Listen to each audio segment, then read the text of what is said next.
नमस्कार। आज एक ऐसे सब्जेक्ट की बात करते हैं जिसे स्कूल में शायद कई लोगों ने सबसे बोरिंग समझा होगा। मतलब बस तारीखें रटो, इवेंट्स याद करो और बस। लेकिन क्या हो अगर सोशल साइंस असल में ये सब हो ही नहीं? क्या हो अगर इसका असली मकसद कुछ और ही हो? कुछ ऐसा जो सिर्फ हमें नहीं बल्कि हमारे पूरे समाज को देखने का नजरिया बदल सकता हो? चलिए, आज इसी की पड़ताल करते हैं। ईमानदारी से सोचकर बताइए, जब भी सोशल स्टडीज की क्लास आती थी तो क्या दिमाग में यही आता था कि उफ, फिर से वही रटना पड़ेगा? अगर हाँ, तो यकीन मानिए ये सिर्फ आपकी कहानी नहीं है, ज्यादातर लोगों का यही हाल था।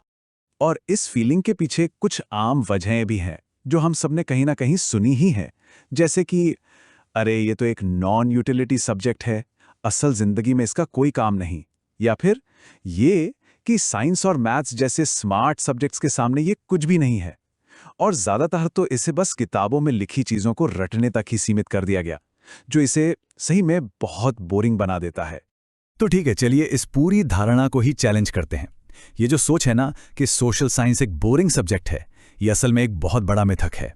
तो आज हम इसी मिथक को तोड़ने वाले हैं और सोशल साइंस के उस असली मकसद को समझेंगे जो अक्सर किताबों के पन्नों में ही कहीं खो जाता है। तो फिर सोशल साइंस आखिर है क्या? देखिए, बिल्कुल सीधे शब्दों में कहें तो ये वो पढ़ाई है जो इंसानी समाज को समझने की कोशिश करती है। ये हमारे बारे में है, हमारे रिश्ते, हमारी सोसाइटी और हम एक दूसरे के साथ मिलकर कैसे एक दुनिया बनाते हैं। ये सिर्फ फैक्ट्स का ढेर नहीं है, बल्कि इंसानी दुनिया को समझने का एक फ्रेमवर्क है। और हाँ, ये कोई एक अकेला सब्जेक्ट नहीं है। जैसा कि हम देख सकते हैं, इसमें कई दिलचस्प फील्ड्स शामिल हैं। हिस्ट्री हमें बताती है कि हम कहाँ से आए हैं, तो ज्योग्राफी ये समझाती है कि हम आज कहाँ खड़े हैं।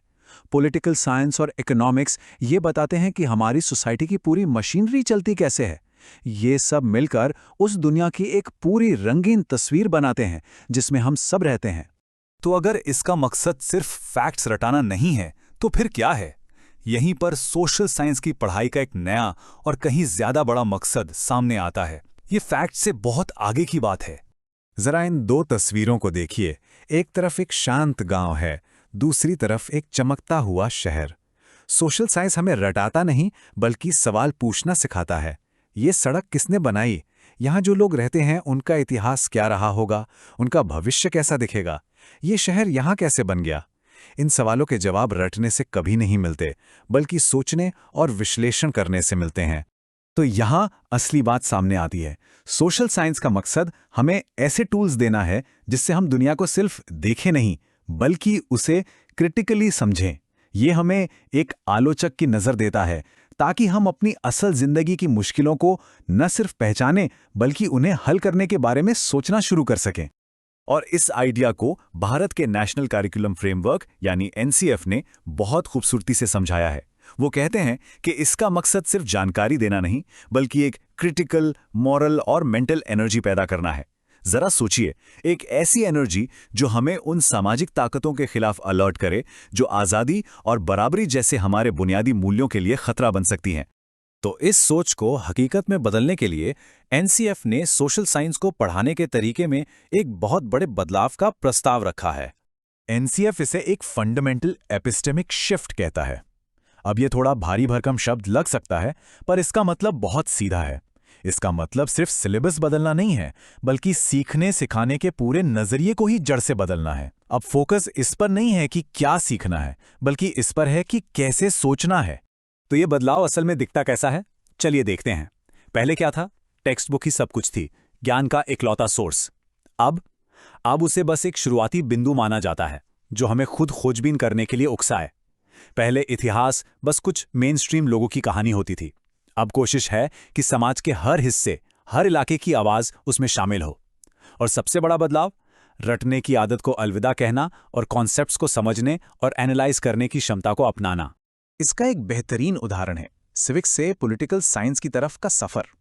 सिविक्स जो कॉलोनियल पीरियड में पढ़ाया जाता था, उसका मेन मकसद था आज्ञाकारी और वफादार नागरिक तैयार करना।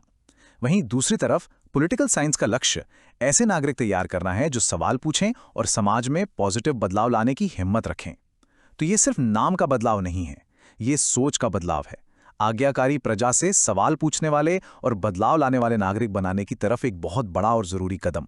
और ये जो नया नज़रिया है, ये स्कूल के अलग-अलग लेवल पर धीरे-धीरे लागू होता है, ताकि सीखने की प्रक्रिया उम्र के साथ-साथ आगे बढ़े। मतलब ये पूरी प्रक्रिया धीरे-धीरे आगे बढ़ती है। प्राइमरी स्टेज पर बच्चों को अपने आसपास की चीज़ों को ऑब्जर्व करना और क्लासिफाई करना सिखाया जाता है। अपर प्राइमरी लेवल पर उन्हें हिस्ट्री, ज्योग्राफी जैसे सब्जेक्ट से मिलवाया जाता है और सेकेंडरी लेवल तक आते-आते वो इतने तैयार हो जाते हैं कि गरीबी या अशिक्षा जैसी बड़ी और मुश्किल समस्याओं को एनालाइज कर सकें और उनके हल के बारे में सोच सकें। और आखिर में ये सारी मेहनत एक बड़े लक्ष्य की तरफ जाती है, सिर्फ अच्छे स्टूडेंट्स नहीं, बल्कि बेहतर और जागरूक नागरिक तैयार करना। इस पूरी नई सोच का जो अंतिम लक्ष्य है, वो है ऐसे नागरिक तैयार करना जो समाज में सिर्फ मूक दर्शक बनकर न रहें, बल्कि उसके एक्टिव, जिम्मेदार सदस्य बनें, जो हमारे संवैधानिक मूल्यों को समझें और उनका सम्मान करें। और सबसे जरूरी बात, जो किसी भी विचार या परंपरा को आंख बंद करके न मान लें, बल्कि उस पर सवाल उठाने की हिम्मत रखें और दूसरों के अलग विचारों का भी सम्मान करना सीखें। तो ये कहानी सिर्फ एक स्कूल सब्जेक्ट को दिलचस्प बनाने की नहीं है, ये उससे कहीं ज्यादा बड़ी है। ये असल में आने वाली पीढ़ी को 21वीं सदी की मुश्किल चुनौतियों का सामना करने के लिए वो जरूरी स्किल्स और सोच देने के बारे में है जिसकी उन्हें सबसे ज्यादा जरूरत होगी। और आखिर में बस एक सवाल, अगर हम अपनी दुनिया को देखने और उसके बारे में सीखने का तरीका ही बदल दें, तो क्या हम उस दुनिया को भी बदल सकते हैं जिसमें हम रहते हैं? सोचिएगा जरूर।